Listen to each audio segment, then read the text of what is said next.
Testing audio, 1, 2, 3.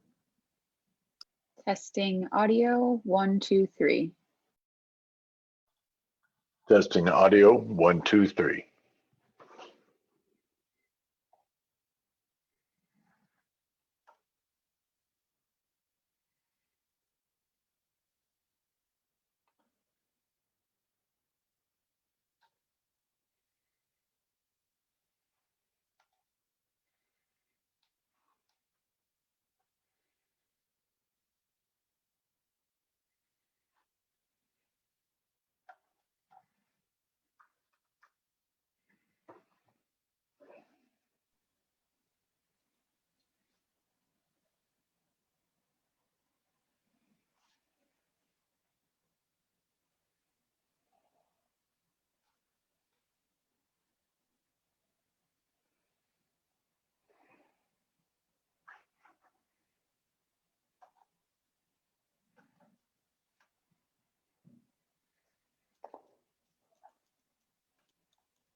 Audio check for Francis. Can you hear us now?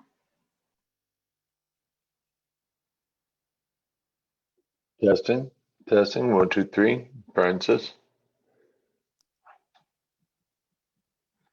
Glad to see you with us.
Hello, everyone, and thank you for joining us. My name is Jesse Saunders, and I'm the Director of Gallaudet Youth Programs. I'm honored to partner with the Center for Democracy in Deaf America and Gallaudet's first ever debate team in hosting this demo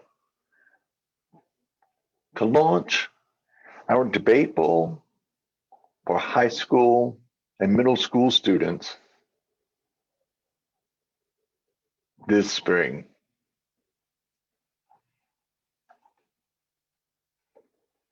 On this slide, there's a picture of Gallaudet's Chapel Hall and the well-known tower clock at night with the lights on in each of the windows with the words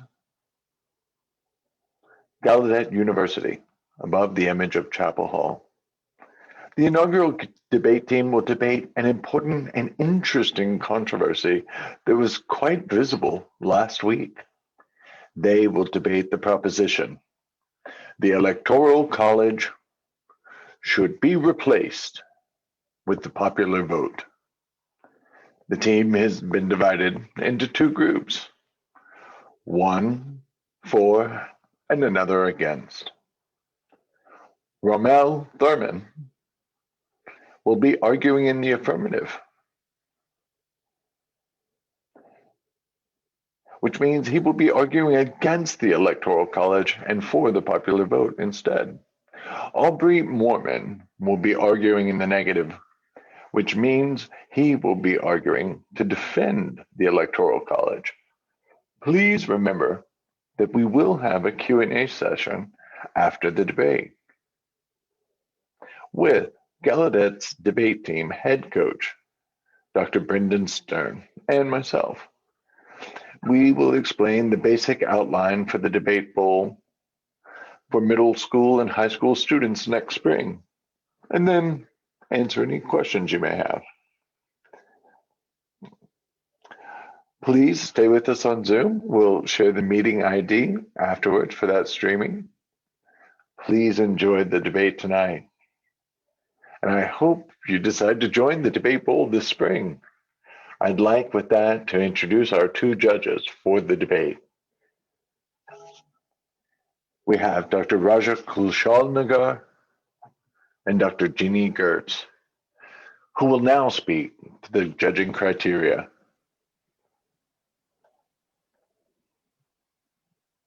Hello and good evening. Thank you, Jesse. The two of us are so thrilled to be here this evening, to be able to have an opportunity to judge this debate, this competition is so exciting. So now we'd like to clearly slate some of the rules that we'll have this evening. You'll see a slide with a blue gavel on the left, and on the right, there's white writing that explains the debate criteria. To be clear, both Raja and I are not experts in judging debates. We are just going to keep our focus primarily on the criteria as you see them listed here. So I will turn it over to Raja to tell us a little more. Absolutely. For this debate, we'll be focusing on several different criteria. The first is the overarching big picture, the overview of the debate that the debaters engage in. Next up is civility. We'll also be looking at the use of compelling evidence, a content that is not just based on emotional terms, but really a convincing argument. We'll be judging them on the content of what they share with us. The next term listed is storytelling. We are going to be taking into account how they're presenting their argument. We want to make sure that they give responses to the questions that are pointed, comprehensive, and cohesive, so that it is an entire compelling argument.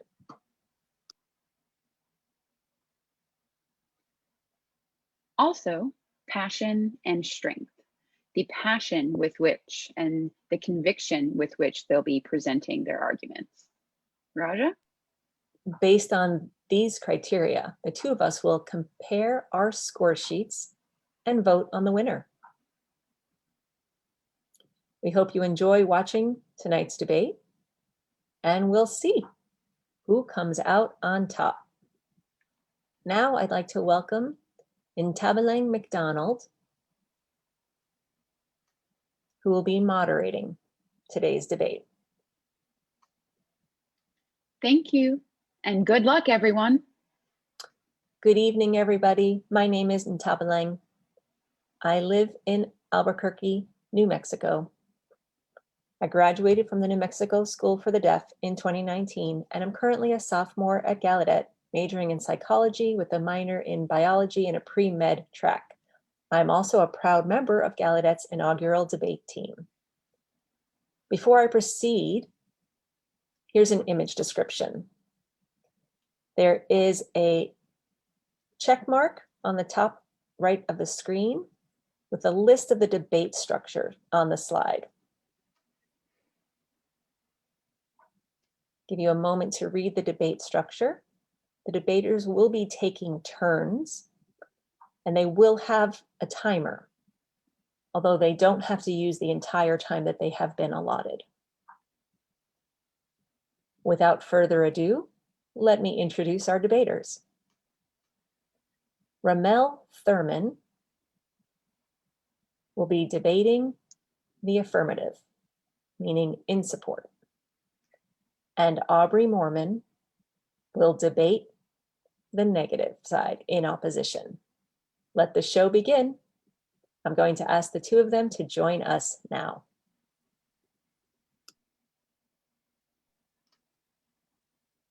Hello, hello. Hi there. Hello, hello. We begin with the opening. Ramel? Hello, everyone. My name is Ramel, and I am a Gallaudet student double majoring in political science and government. I will start with my opening statement now.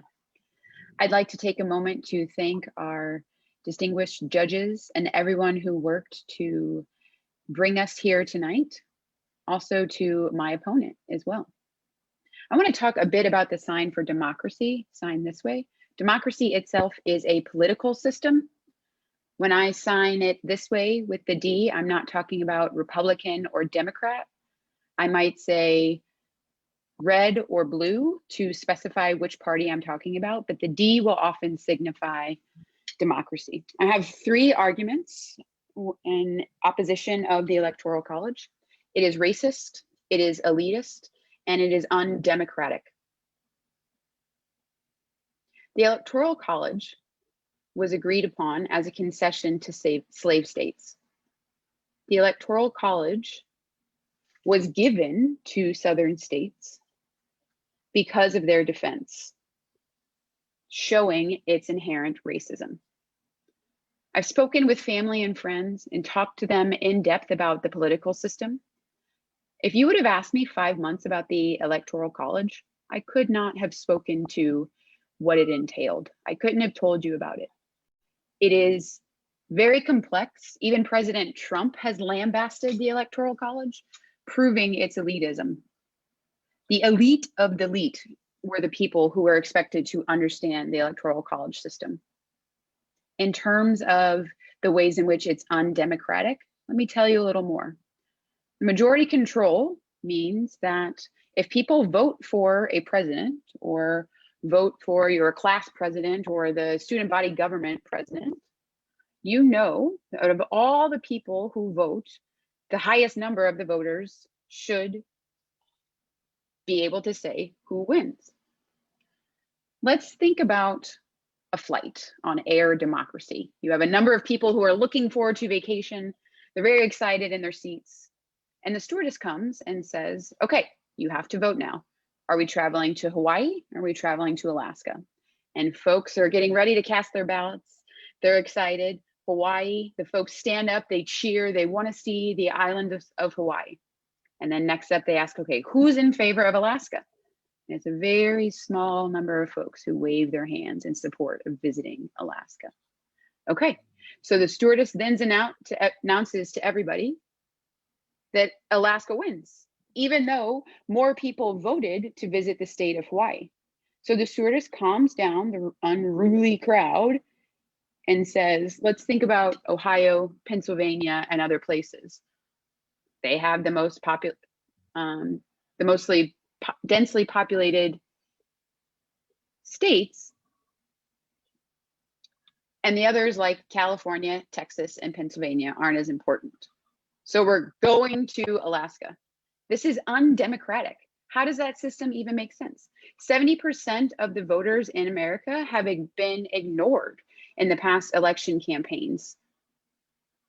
94% of our candidates focus on 12 battleground states that are highly contested in order to win the vote and win their candidacy. So what I'm telling you now, that the definition of democracy is rooted in the Greek words for people and the control. Democracy is the voice of the people. Thank you. Thank you, Ramel. Before we turn it over to Aubrey, I forgot to say when I first opened up this section of the evening, the proposition for the debate, which is that the Electoral College should be replaced with the popular vote. It was Ramel's job to convince us that that is in fact true, that the Electoral College ought to be replaced with the popular vote. It is Aubrey's responsibility to argue the opposite, that we ought to hold on to the Electoral College. I just wanted to make sure that that was clear to the audience watching. Aubrey, if you're available, if you're ready, take it away. Hello, everyone. I'm Aubrey Mormon. And I'd like first to thank all the people who have brought me to this seat today. I'd like to thank my team. I would like to thank Catalina, Nicole, and Julianne, without whom I would not be prepared for today's audience. And thank you to our audience. This is a great treat. And thank you also to the Center for Democracy in Deaf America and Gallaudet Youth Programs for sponsoring this. I'd like to respond to Ramel and also acknowledging that he raised some great points in favor of the popular vote. I, of course, am here with the intent of disagreeing with you this evening, but I propose that the Electoral College is the wisest way to hold an election. A governing body should be elected by electoral vote.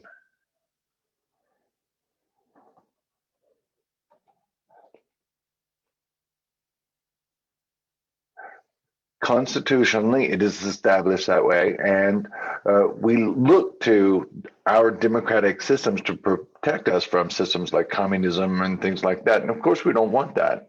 But imagine that we are looking at power concentrated in states. So let's look at a state like Pennsylvania. In the election, was won by Biden because he won the popular vote within that state.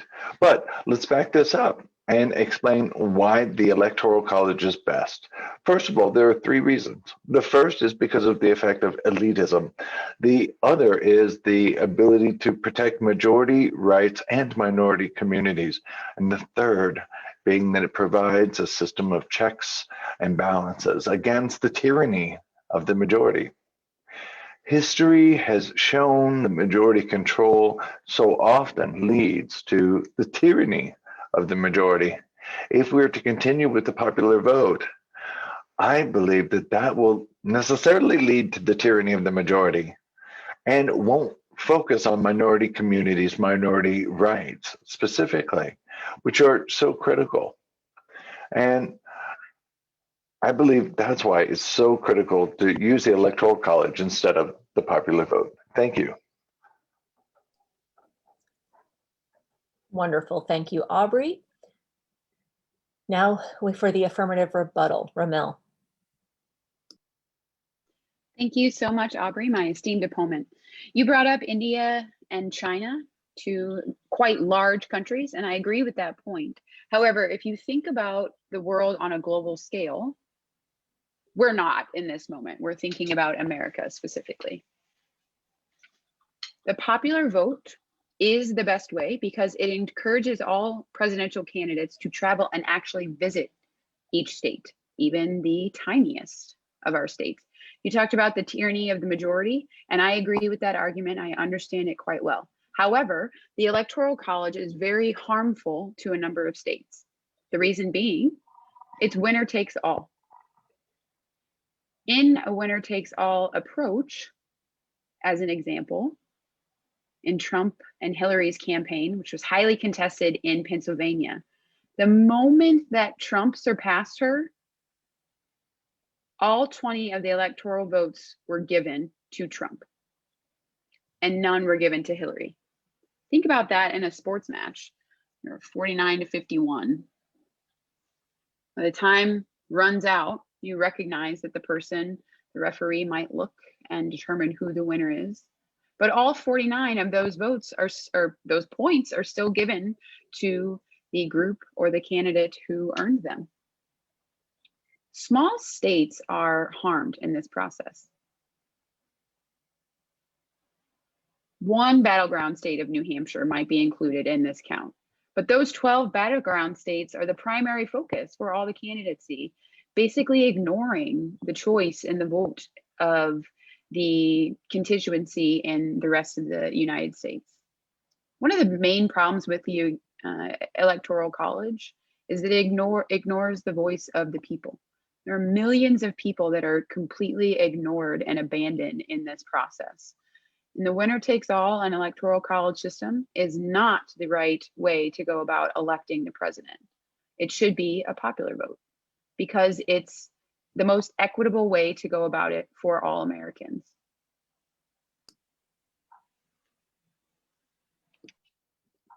Thank you, Ramel. Aubrey, a negative rebuttal, you have the floor.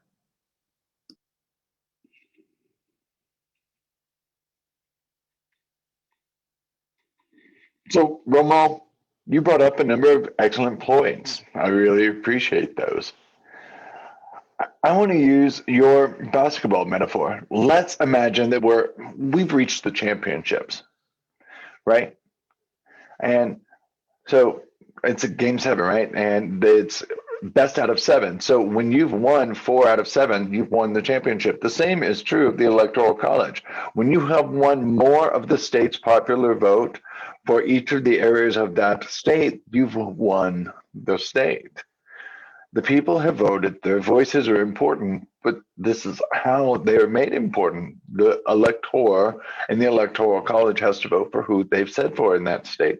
And it hurts the small states to have popular vote because when the Electoral College was created, in essence, to give small states more of a voice. Because at a time when only 20% of the population could vote, only white male landowners could vote. Now, today, we've come to a time when we have a black female vice president. This represents a tidal shift from where we were then and where we are now. The Electoral College, though, is the best approach to voting for our elections. And there have been, many amendments and attempts to create, to eradicate and abolish the Electoral College. But think of how many, 700, right? Well, I'm talking about 700 attempts to abolish it, and yet it stands firm. And so if it passed the test of time and can support both minority rights and still allow for majority control of many systems, then it seems best and fairest to proceed with it in support of our democracy. Thank you, Aubrey. Now the debaters are going to have a bit of a break to come up with a crossfire question.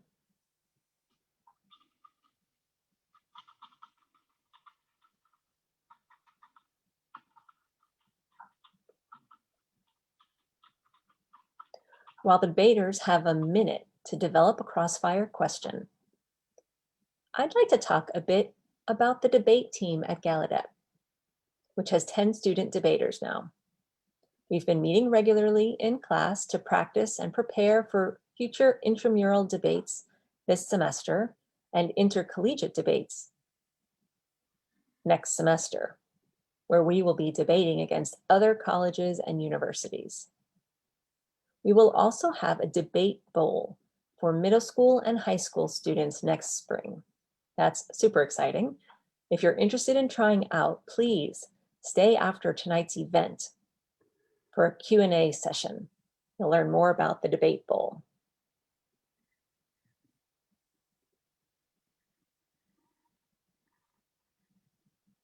Now for the crossfire question. Each person will ask one question apiece, and they'll have 1:30 on the clock. At this point, I will invite Ramel and Aubrey to rejoin us, and we'll start the crossfire.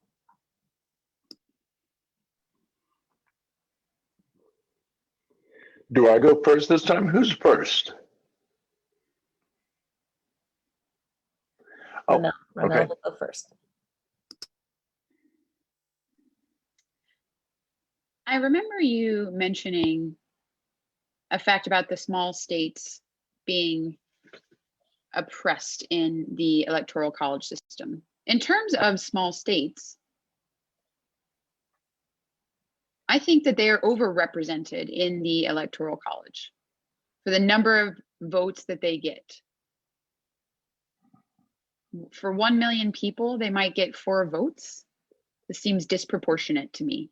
So I am wondering how you can say that votes in general can be counted in that way, and how can you ensure that all votes are considered equal?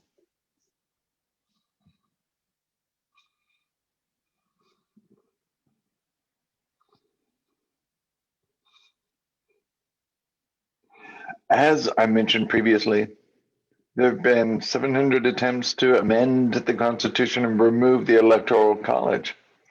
Our founding fathers didn't envision that California would boom into the population it has, but they created a system that's capable of adjustment and has been fair over time.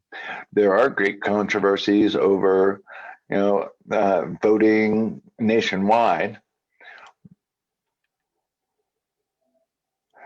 and claims of widespread electoral fraud, but there has not been any evidence of that. Mail-in ballots that arrived after election day, but were certified to have been mailed on election day, are intended to be counted. Every vote will be counted. Every vote will be heard, whether large state or small state. Their voices must be heard and engaged in our democracy.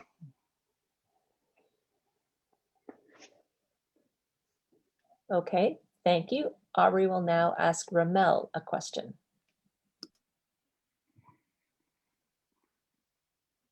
All right, Romel, my man. Now, as you know, the Electoral College gives smaller states the opportunity to make headway in our presidential elections. The city of New York has a population that's larger than Nebraska, West Virginia, Hawaii, Vermont, and Wyoming combined.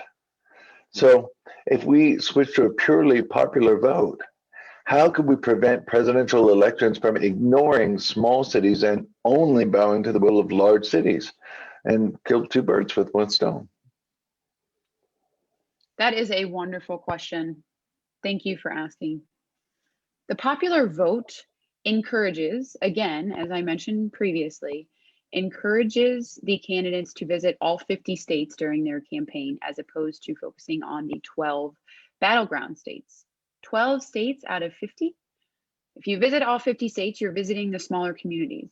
When you vote for your governor, that vote is based on the popular vote throughout the country.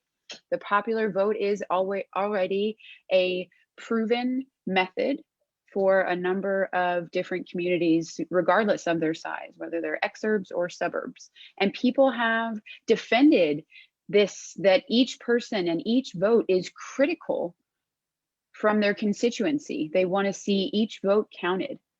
The presidential campaigns and elections should not focus merely on the Electoral College, but on a popular vote system and letting every American voice be heard. This is crucial to our democracy. A high percentage of if we see a high percentage of a popular vote, people will accept it.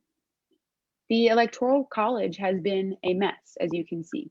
The popular vote does not allow for any wiggle room in the process.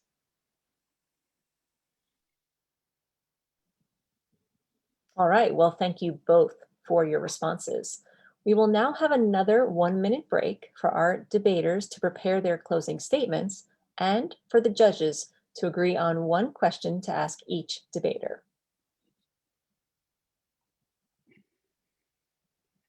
While they're coming up with their closing statements, I do want to share a few remarks. Please know that successful people, from Nelson Mandela to Kamala Harris, were competitive debaters in college. That's one of the many reasons why you should consider joining the Debate Bowl for high school and middle school students that's hosted by Gallaudet Youth Programs and the Center for Democracy in Deaf America next semester. More details will be announced after the debate tonight. And now it's time for our judges to ask the questions they've agreed on. Dr. Raja Kushalnagar and Dr. Jeannie Gertz. Please join us.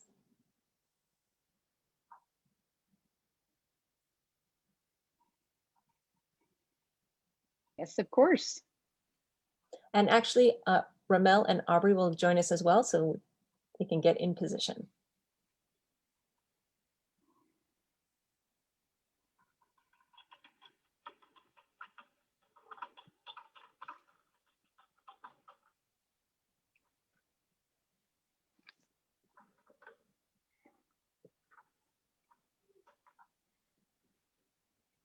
All right.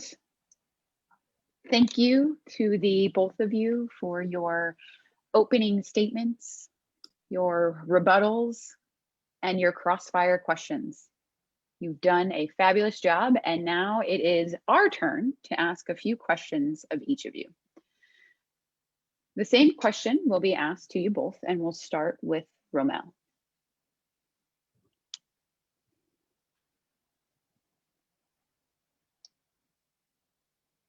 You know, the founding fathers of the United States of America established the Electoral College more than 200 years ago. Do you believe that that vision is still suitable for the progress that our democracy has made today? Tell us a little bit about why or why not. That is a great question. Thank you. When the founding fathers were negotiating the northern and the southern rural and slave states, our democracy did not look anything like it did back then. Think about the advent of technology and how technology allows us to mass communicate with one another in America. So it wasn't something that they envisioned. All of the progress that has been made in selecting a president by the Electoral College is quite messy. James Madison had a very, very famous quote. And he recognized that the popular vote was best suited for choosing a president. He said that over 200 years ago. But the problem is that the slave states would not concede. A number of folks at the time supported the popular vote option. And James Madison said that it wasn't going to happen. Folks voted for the Electoral College thinking that they would have a direct vote with the president, for the president. However, he knew that the popular vote was going to be the best way to do it. And they had no idea what our world would look like today.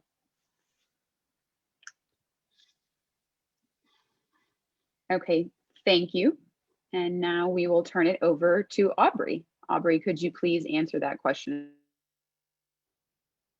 Thank you for the opportunity to respond to that great question. I think indeed our founding fathers, and as mentioned, our country would not exist as it does today with the technologies and advances we have today without them. But I want to focus on two particular states.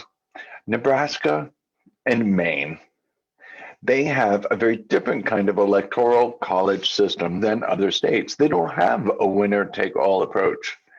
In fact, the top two winners are based on the state's popular vote and the other state based on district vote can award split electoral college votes.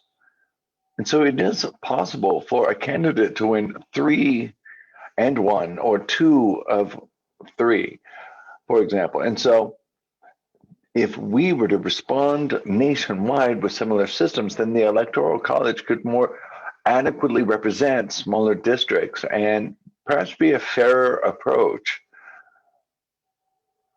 But the popular vote seems a great approach, but it's perhaps outdated. So the Electoral College still is the best way to safeguard our future, as I see it. Thank you both for those great responses, and we'll hand it back over to Intabilene.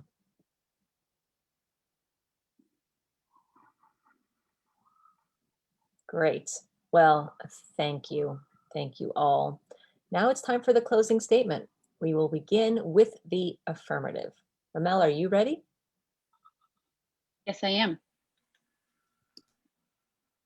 Here's my closing statement. But first, a thank you to the judges, our moderator, and my opponent, Aubrey.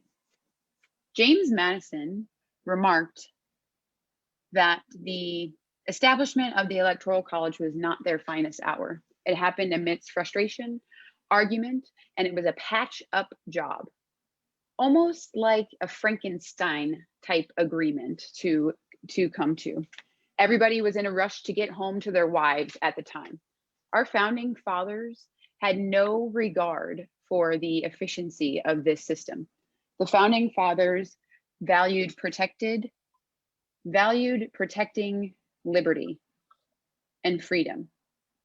But we don't have the liberty of electing our president directly.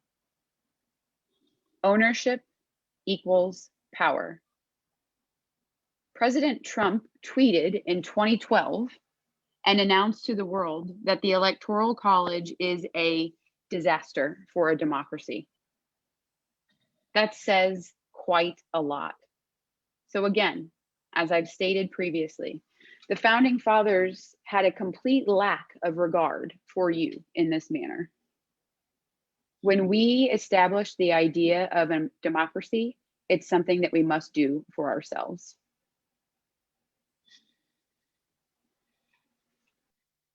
All right, and now it is time for the negative closing statement. That's on you, Aubrey. You ready? Thank you. Thank you.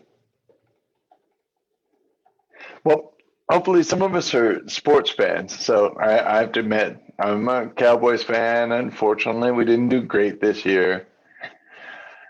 But keep in mind that my point, hey, wait a minute, hold up. All right. So keep in mind my point about, darn it. Oh, can I request a time redo for that interruption? No, I can't. No.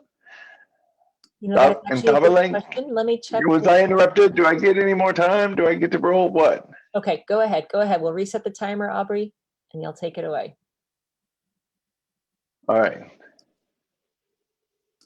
Are you ready? Okay, let's go. So I'm sure some of us are sports fans out there. I'm a Cowboys fan, and unfortunately, we didn't do that well this year. But to revisit my point that I've made before, if we had a Super Bowl and our teams weren't based on who scored the most points, most total points throughout a year, but popularity contest, think about the way that our Electoral College is based on 50 states and the popular vote within each. If you win more states, you've won more people. More people have voted for you. And so I believe that the Electoral College is the best approach to voting to protect human rights. It's a way of protecting minority rights and marginalized communities. Also, a way to protect us against elitism and to serve as a check and balance against the tyranny of a majority. And to make things a little clearer, you don't have to believe me.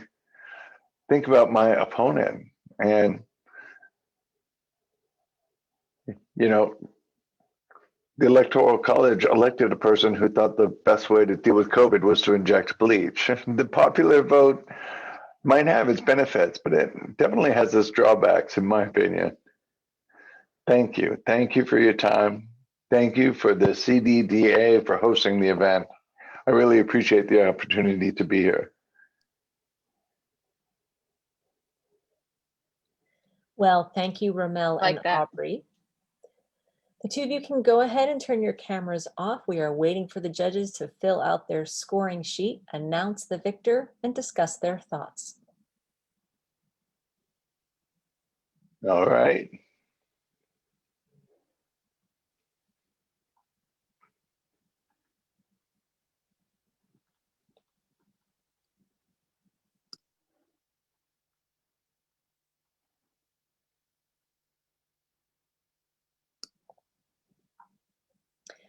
I think in just a minute, we're going to get the slide up so that I can introduce. Oh, they're working on getting the slide up. I had not actually been on a debate team before I joined Gallaudet's team this semester. And last year, I joined the Debate Society when it was just first founded. And then I joined the team. I really wanted to improve my public speaking skills. And ever since I have joined the team, I've just enjoyed it so much because the ability to talk to people, practice those skills, get a variety of perspectives on different issues has just been great. Sometimes you feel like I couldn't agree more or disagree more with something that's said. And sometimes you're not sure what you think. And so I think for middle and high school students, it's a valuable opportunity to get involved with the debate bowl that is going to be happening next semester. And whether you end up coming to Gallaudet or attending another university, these are skills that will serve you well. And like I said, we're going to be working with and against other colleges and universities, and debate skills will help you in terms of developing your confidence, your self-esteem, your public speaking skills as well. Yeah, so it's just been a great ride.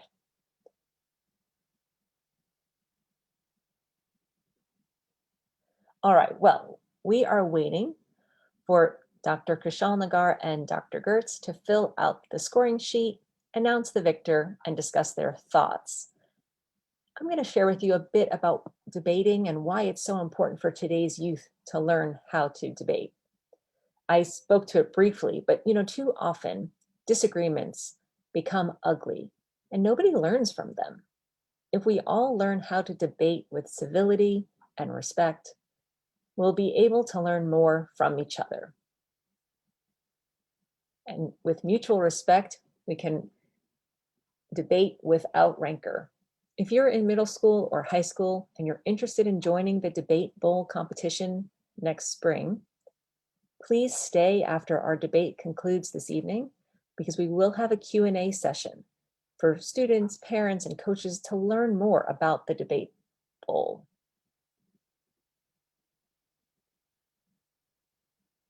Okay, at this time, I'm going to call Ramel, Aubrey, Dr. Kushal Nagar, and Dr. Gertz back to the stage. Hello again. Hello there. Hello again. Good job, Ramel. You too, ma'am. Beautiful job. I think the judges will be joining us shortly. We'll just give them a second.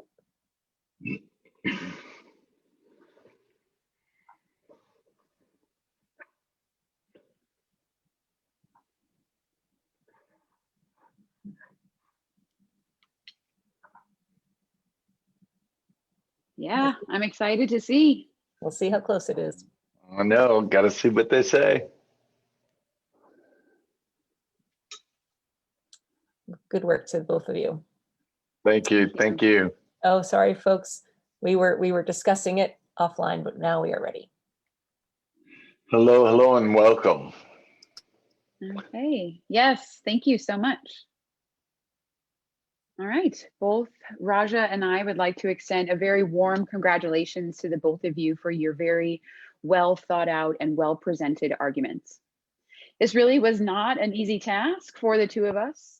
You know, when you really want to persuade someone and you really want to be able to feel like you can relate with their argument, you both did so well at that.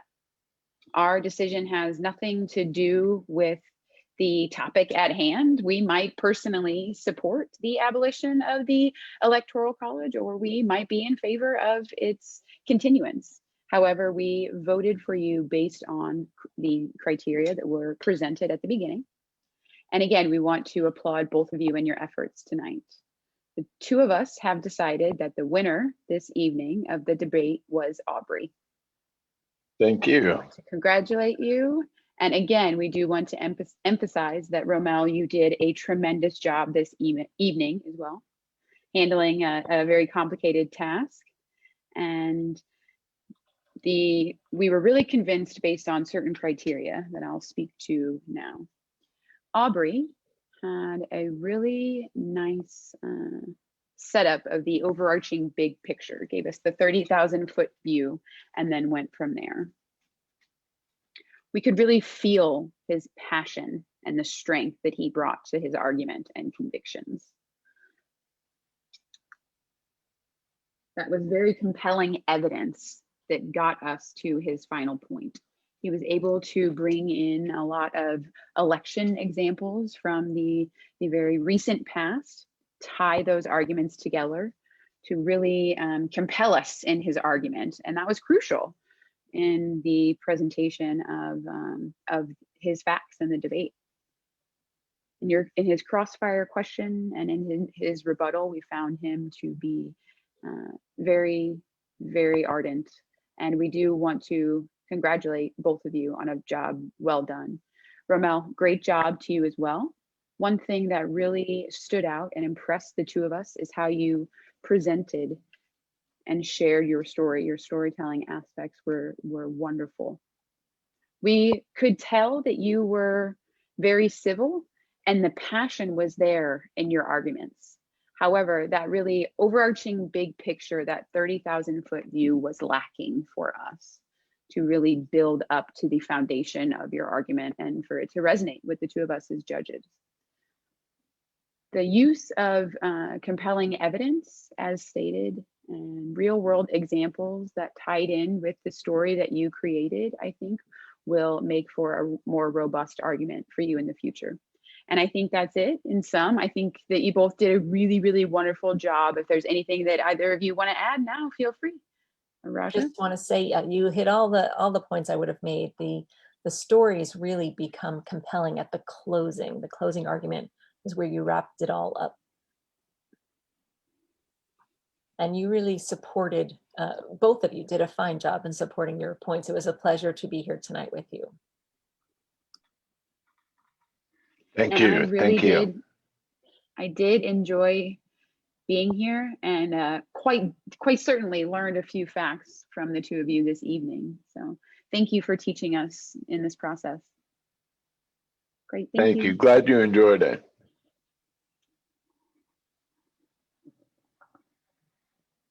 All right. Well, congratulations to Aubrey, and really thank you to both of you for outstanding debate and making time in your busy schedule to give us a different lens through which to understand the role of voting in our society. And at this point, I will turn the stage over to Jessie. Thank you. Thank you. Thanks, everyone. Hello. And Intabilene, thank you again, and great job as always for hosting our debate this evening. Very well done. My pleasure. Thank you. So now, wow, how much fun was that to watch that heated debate? I could not take my eyes off the screen. Both of them presented very compelling arguments and opposing viewpoints, and it's really critical for us to have a deeper understanding of what took place last week in America. I'm so excited about the debate bowl that's coming up this spring for high school students. It'll be co-hosted by Gallaudet's youth program and CDDA. So now we're going to tell you a bit more about the process. And once we are finished, we are going to host a separate Q&A for students, parents, coaches, and teachers to ask questions of us after this. It'll be posted in the Facebook comments. There'll be a link there for you to utilize.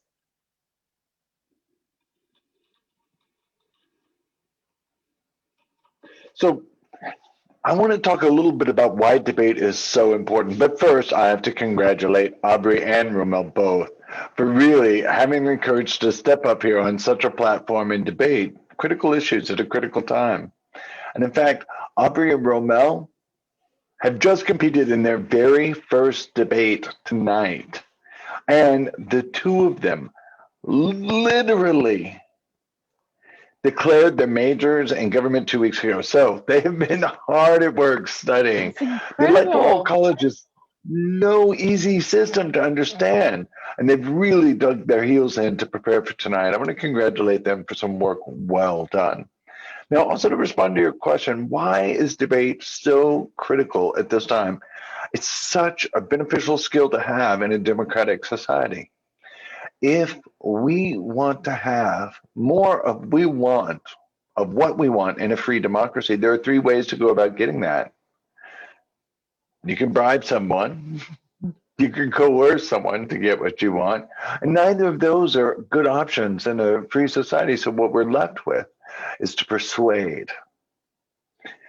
If you want to get a home loan extension, all right, if you want to get an extension on your homework correction and the interpretation, then you have to convince your teacher that your reason is worthwhile, right? And I'm a hard one to convince of that, but yeah, it sometimes works. But we need a more equitable country. We need change in our country, and we have to be able to persuade people towards that goal.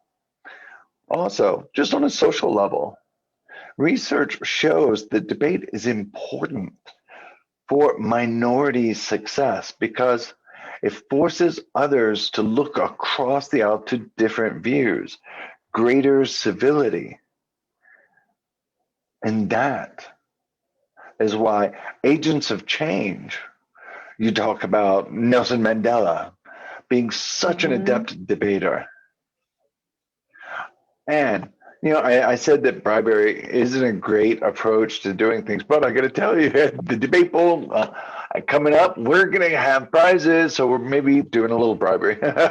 So we're going to have $150 and $100 prizes. So we're doing that just to try to give greater incentive to get people to sign up into that debate bowl. So now, tell me more about the program and how it's going to work, Jesse. Certainly, I'd be delighted to. We'll have a number of different stages. First step will be the qualifying stage.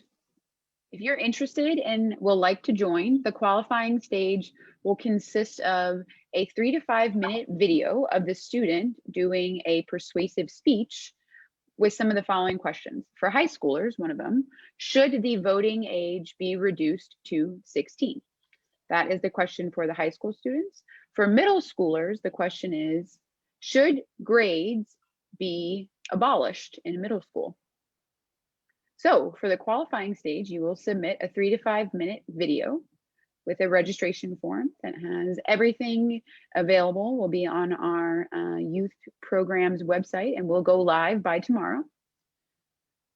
You can pick either being in support of or against those arguments and those questions that I recently shared for the qualifying stage. The judging will be led by Bren's debate team, his class, and they will be taking a look at the submissions to pick the top four from both the high school and another 4 from the middle school categories. They will compete in the semifinal stage. If we get a lot of entries, we might consider widening the pool. However, if we get an adequate number, we will just jump directly to the semifinal stage.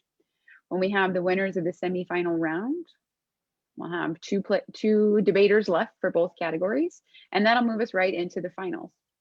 The finals will be, told to the group sometime before that, and the events will be live streamed on Facebook. So you might be asking when. Bren, can you help us out there?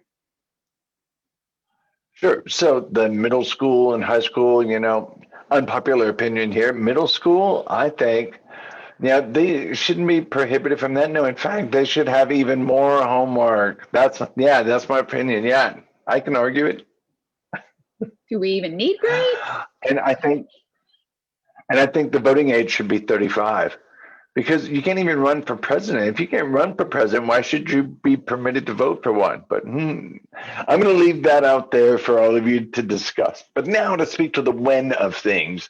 If you are an eager beaver ready to jump in and join these high school and middle school debate bowls with the persuasive speech and deadlines, go ahead and start tonight, or you can wait for a little time to prepare.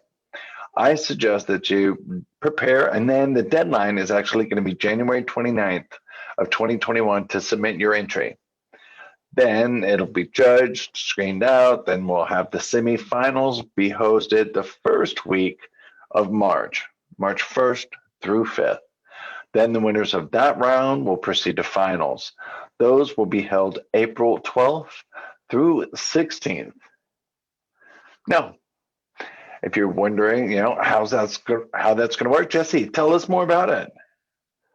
Right. I'm sure there are many burning questions with everybody in the audience now. So if you do have those, please feel free to join our Q&A. We're going to post that information in the Zoom now. Once that happens, we will conclude the live streaming portion of this. The Q&A will be private and not public like the debate was. So we do hope that you will join us. And thank you so much for coming to the live stream tonight. Brendan and I will stay back for the